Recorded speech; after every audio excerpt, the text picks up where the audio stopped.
Today we talk about how can you change password on your Remedial app. We go to figure out the solution or know how you can do that on your app.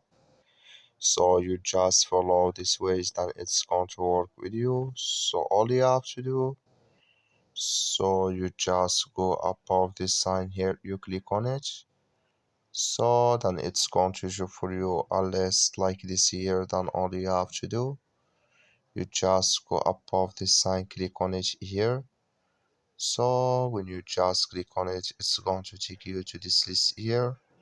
Click here on your account, you just click on it, then it's going to take you to this list here. Then all you have to do, just go down here, then you click here on change password, just click on it here. When you just click on it, it's going to show for you list like this here.